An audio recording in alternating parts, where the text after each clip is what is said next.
Well, I can tell. Orndorff to the outside here in a tremendous amount of pain, and Steamboat looking over the corner of the Assassin. I can only wonder what this unification of the Assassin and Orndorff is really up to here. We had a great wrestling match inside that ring until the Dragon decided to take it to the floor. And look, here he comes again. Steamboat's had enough. Enough of what? Enough of Paul Orndorff.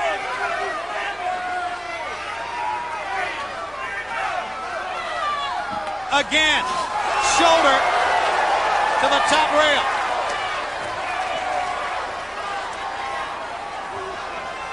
Wonderful may not get back in the ring after that one. And who could really blame him? Now look at, he's grabbing the referee. Steamboat's like a madman. Find a way to condone that, Tony. Well, yes, I can. He put both hands on the referee, threatened him. What's the matter with him? Wonderful, trying to call timeout. Oh, and then snaps his arm. Steamboat has worked on this arm of Orndorff extensively.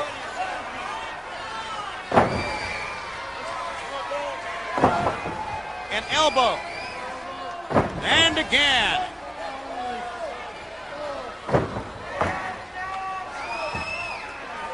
And Orndorff trying to counter by pulling the hair. And look at that, Steamboat splitting the fingers. That is totally illegal, Tony. Well, You've got to have the hands together. You're right.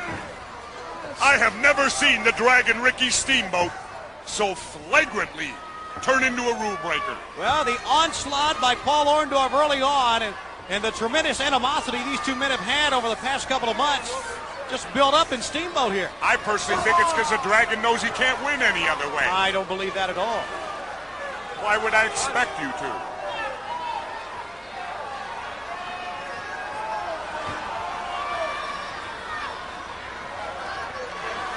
You believe in Santa Claus?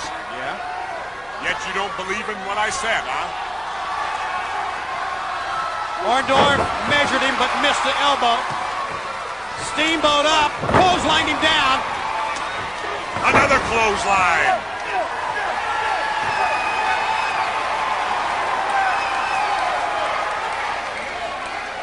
A Ricky Steamboat we've never seen before. And look at Mr. Wonderful. He's had enough in the corner. I can't believe it. Of course, I can't blame him.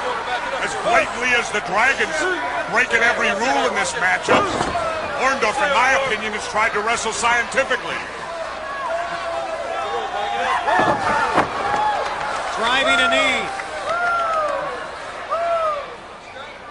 Why is it you won't say when your favorites break rules, Tony?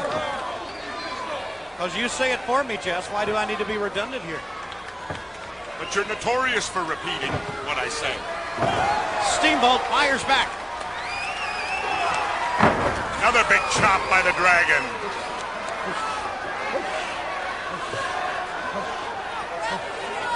Orndorff just crawling down the steps along the rampway here.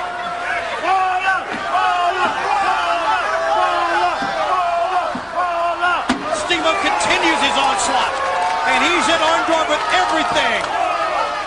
And yet Mr. Wonderful somehow manages to fight his way back to his feet. That's because he's a great athlete. Let's give Orndorff a lot of credit here, Tony. I would agree with that, Jesse. Everything Steamboat's done, he split his fingers. He's rammed his shoulder into the post outside the ring. Steamboat's done everything he can, every imaginable move he can to try to win this bout. But Mr. Wonderful keeps coming back for more. Oh, he hit his head on the apron. He turned to look at the referee, and Orndorff now laid it in on Steamboat. And look at the second win by Mr. Wonderful.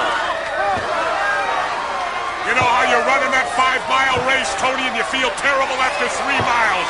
And all of a sudden the wind comes back. And that's what Mr. Wonderful's feeling right now.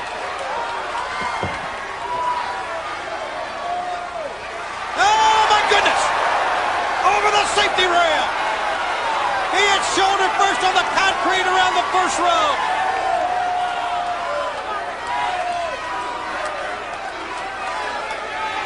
Ricky Steamboat, the Dragon, who hit Orndorff with everything, and now Orndorff pulling on the head, dropping down.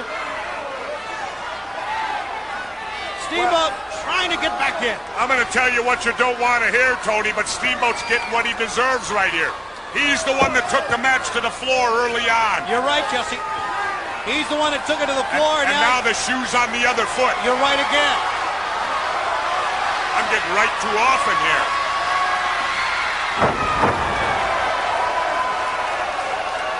Orndorff very confident now. 1, 2 count only.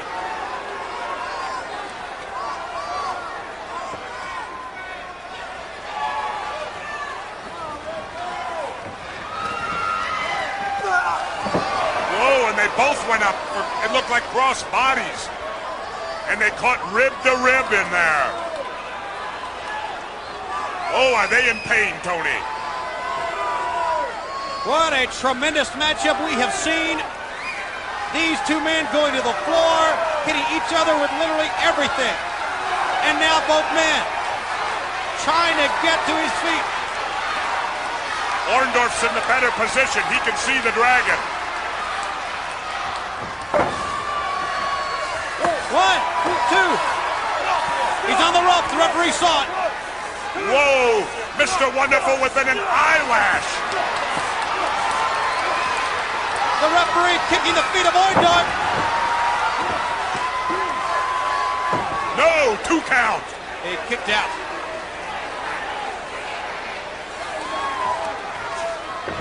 Outside. And again, Steamboat initiates taking it to the floor.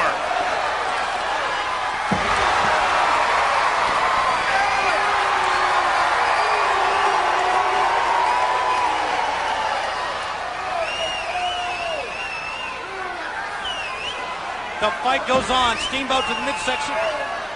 Whoa, this is an exhausting matchup. Atomic drop! Right back into the ring. And now, the Dragon. Big chop!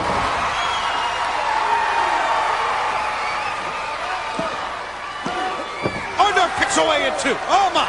What a great instinct move there by Mr. Wonderful. I thought the Dragon had him. Big chop by Steamboat. Trying to follow up. Orndorff's groggy.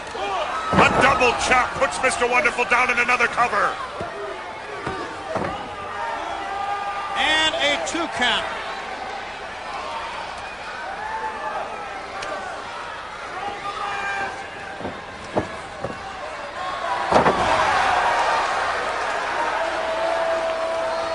Desperation move that paid off for Mr. Wonderful.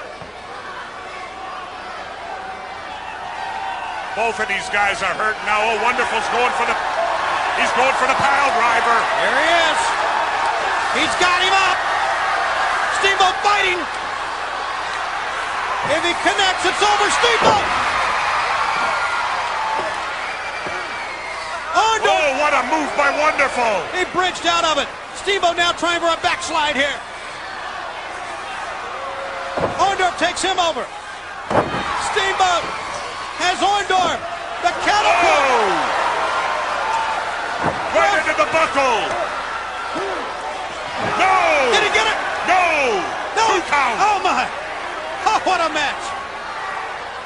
I thought he had Mr. Wonderful there, Tony. Belly to back. He's not going for a cover, though. He's going up to the top. Could be a mistake.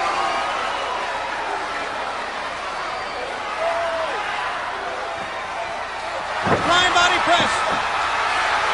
There's no referee. The assassin's got turn around. 1, 2. He Kicks out. He kicked out. Steamboat says I had him, and he did. The masked assassin utilized right there by Orndorff, but Steamboat drives his shoulder in.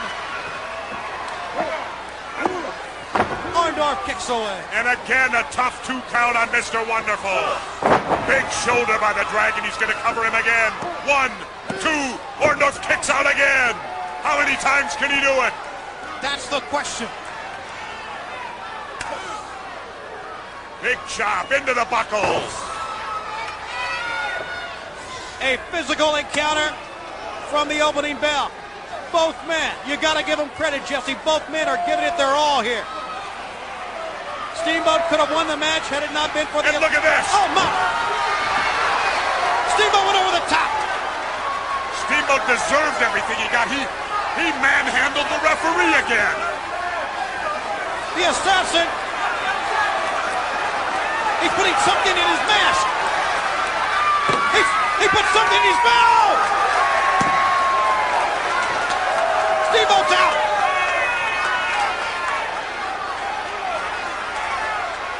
The mask assassin loaded that mask, and Steamboat, he's not going to get back in. Come on, Ricky, pull up. 8, 9, 10, it's over. Wonderful wins without a count out. Ladies and gentlemen, the winner of the match, as a result of a countout, Mr. Wonderful. As a result of a loaded hood. As tight as that mask fits on, how could he stuff anything in there with that big fat head? Hey, he did it, and I hope we can see it again. Now look at this, Jesse. What's he doing here? It's Halloween. Who knows what he's doing? Big headbutt to the back of the cranium on the Dragon. Ricky Steamboat knocks him cold out to the floor. Mr. Wonderful with a big victory on a countout over the Dragon with a little help from the masked assassin. You look pretty good tonight. So do you. Thank you. The best you've looked in years. Thank you very much. We're going to talk about the World Television title in just a minute because we are set to go with that one, but your beard's coming off. let's talk about for just a second the gold belt. As you may or may not know, the WCW superstars will be going to Europe, primarily the UK and to Germany next week, beginning next week. Many of them will take off tomorrow night for that big tour. The WCW International Board of Directors has sent down a memo that was received in our offices in Atlanta just the other day saying that they do recognize world title, Rude's gold belt as a world heavyweight title. Therefore, we must, in following with the WCW International Board of Directors being international promoters worldwide, we must recognize it also. So tonight, Rude and Flair will wrestle for not only the gold belt like we've been talking about, but for what is designed and what has been described now as a world heavyweight title. Well, you went through all that. I've been recognizing it all along. You didn't need to do that on my account, well, Tony. So have I, and so have the fans. But coming up next, two men from Great Britain will do battle for the world television title. You know, that mustache looks bad, too. Let's go to the ring area. There, now you look good.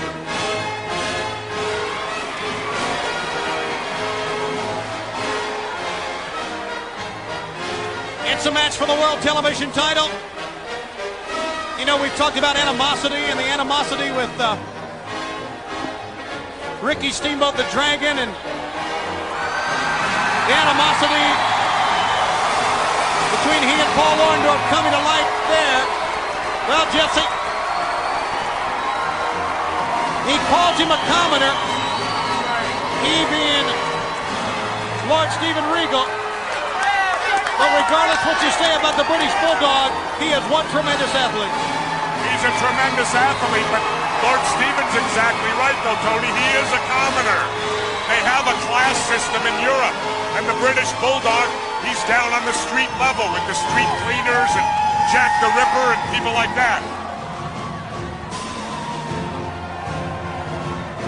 This match is for the world television title. Take a look at our great crowd, and of course it's Halloween time as the world television champion Lord Steven Regal makes his way to the ring area. Well, I always tell it like it is, Tony, and I'll tell it now. As we see Lord Steven head to the ring, there's a little girl named Jade in Minnesota. Her favorite wrestler's the British Bulldog, so his popularity goes